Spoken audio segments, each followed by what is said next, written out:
नमस्कार, स्वागत है आप सभी का। आज हम वाच्य पढ़ेंगे। वाच्य की परिभाषा, वाच्य के भेद और वाच्य के उदाहरण। ठीक है, तो चलिए हम अपनी क्लास शुरू करते हैं। वाच्य का शाब्दिक अर्थ क्या है? यानी कि बोलने का विषय। क्रिया के जिस रूपांतर से यह जाना जाए कि क्रिया द्वारा किए गए विधान यानी कि कही गई बात का विषय कर्ता है, कर्म है या भाव है, उसे वाच्य कहते हैं। राम रोटी खाता है। दूसरा उदाहरण है, हे भगवान फिर गड़बड़ हो गई।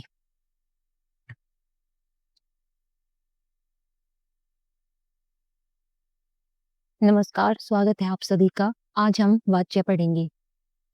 वाच्य की परिभाषा क्या होती है, वाच्य के उदाहरण, वाच्य के भेद।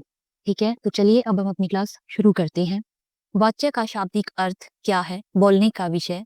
क्रिया के जिस रूपांतर से यह जाना जाए कि क्रिया द्वारा किए गए विधान यानी कि कही गई बात का विषय कर्ता है, कर्म है या भाव है, उसे वाच्य कहते हैं। वाच्य के उदाहरण, राम रोटी खाता है। दूसरा उदाहरण है, कविता गाना गाएगी। वाच्य के तीन भेद, कर्तृवाच्य, कर्मवाच्य, भाववाच्य। सबसे पहले हम कर्तृवाच्य के बारे में पढ़ेंगे। कर्तृवाच्य में वाक्य का कर्ता जो क्रिया करता है वो प्रमुख होता है। इसमें कर्ता और क्रिया के बीच सीधा संबंध होता है। जैसे देखिए उदाहरण कर्तृवाच्य का, राम ने किताब पढ़ी। यहाँ पर राम करता है और किताब पढ़ना क्रिया है। अब हम दूसरा प्रकार देखते हैं वाच्य का, कर्म वाच्य। कर्म वाच्य में वाक्य का मुख्य तत्व कर्म जो क्रिया को परिभाषित करता है वह कर्ता गुण या अनिश्चित होता है, कर्म वाच्य कहलाता है। कर्म वाच्य के उदाहरण देखिए, किताब राम द्वारा पढ़ी गई। यहाँ पर किताब कर्म है और राम कर्ता है के रूप में बाद में आता है। अब हम तीसरा पढ़ेंगे भाववाच्य। जब वाक्य की क्रिया के लिंग, वचन और पुरुष कर्ता अथवा कर्म के लिंग, वचन और पुरुष के अनुसार न होकर एक वचन, पुल्लिंग तथा अन्य पुरुष हो तो वहां पर भाववाच्य कहलाता है। भाववाच्य के उदाहरण देखिए, मोहन से टहला भी नहीं जाता है। दूसरा, मुझसे उठा नहीं जाता। तीसरा, धूप में चला नहीं जाता। अब देखिए उक्त वाक्यों में कर्ता या कर्म प्रधान न होकर भाव मुख्य है, अतः इनकी क्रियाएं भाववाच्य का उदाहरण है। अब हम भाववाच्य से संबंधित कुछ इंपॉर्टेंट बिंदु देखेंगे या पॉइंट्स देखेंगे। पहला देखिए, भाववाच्य का प्रयोग विवशता, असमर्थता व्यक्त करने के लिए होता है। भाववाचन में प्राय अकर्मक क्रिया होती है। भाववाचन में क्रिया सदैव अन्य पुरुष, पुल्लिंग और एक वचन में होती है। अब हम वाच्य से संबंधित कुछ प्रश्न करेंगे जिनके जरिए हमें पूरा वाच्य समझ में आ जाएगा। पहला देखिए, वाच्य क्या है? वाच्य वह रूप है जिसमें क्रिया का कर्ता, कर्म या अवस्था व्यक्त की जाती है। यह वाक्य में क्रिया से जुड़ी होती है, वह वाक्य है। दूसरा, वाक्य के कितने प्रकार होते हैं? वाच्य के कितने प्रकार होते हैं? वाच्य के तीन प्रमुख प्रकार होते हैं। पहला कर्तृवाच्य, दूसरा कर्मवाच्य, तीसरा भाववाच्य। तीसरा प्रश्न, कर्तृवाच्य क्या है? कर्तृवाच्य में कर्ता जो क्रिया करता है पर ध्यान दिया जाता है, जैसे राम ने फल खाया। चौथा प्रश्न, कर्मवाच्य क्या है? कर्मवाच्य में कर्म जिस पर क्रिया होती है उस पर ध्यान दिया जाता है, जैसे फल राम द्वारा खाया गया। पांचवा प्रश्न, भाववाच्य क्या है? भाववाच्य में क्रिया की अवस्था या स्थिति पर ध्यान दिया जाता है, जैसे फल खाया गया। छठा प्रश्न, वाच्य के परिवर्तन का क्या अर्थ है? वाच्य परिवर्तन का मतलब है वाक्य के कर्ता, कर्म और क्रिया को बदलकर वाक्य का रूप बदलना, वहां पर वाच्य परिवर्तन है। सातवां प्रश्न है, राम ने पुस्तक पढ़ी का कर्तृवाच्य रूप क्या होगा?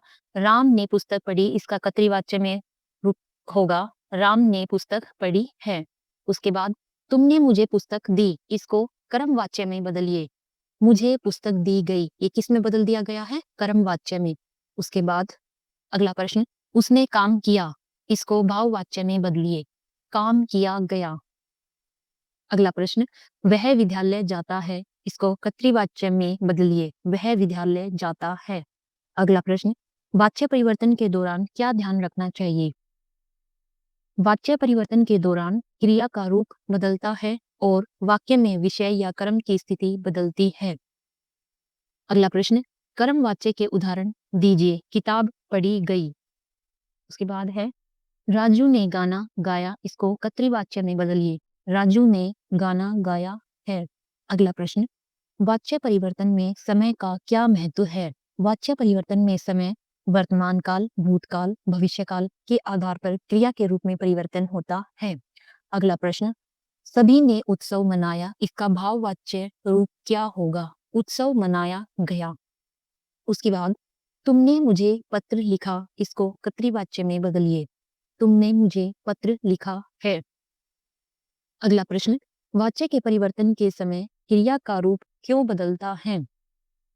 क्रिया का रूप बदलने से वाक्य का अर्थ और संरचना बदलती है, जिससे वाक्य का कर्ता, कर्म और स्थिति सही तरीके से व्यक्त होती है।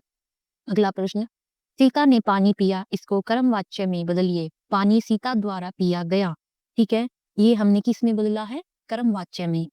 अगला प्रश्न, उन्होंने गाना गाया, इसको कर्मवाच्य में बदलिए। गाना उन्होंने गाया है।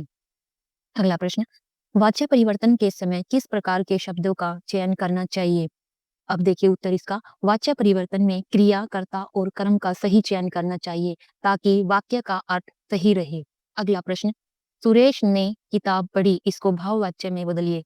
किताब पढ़ी गई, ये किस में बदल दिया गया है? भाववाच्य में। उसके बाद है, राहुल ने चित्र बनाया, इसको कर्मवाच्य में बदलिए। चित्र राहुल द्वारा बनाया गया।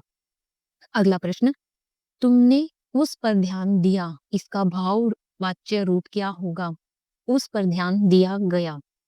इसके बाद है अगला प्रश्न, वाच्य परिवर्तन के नियम क्या हैं? वाच्य परिवर्तन में कर्ता, कर्म और क्रिया के रूप को ध्यान में रखते हुए बदलाव किया जाता है।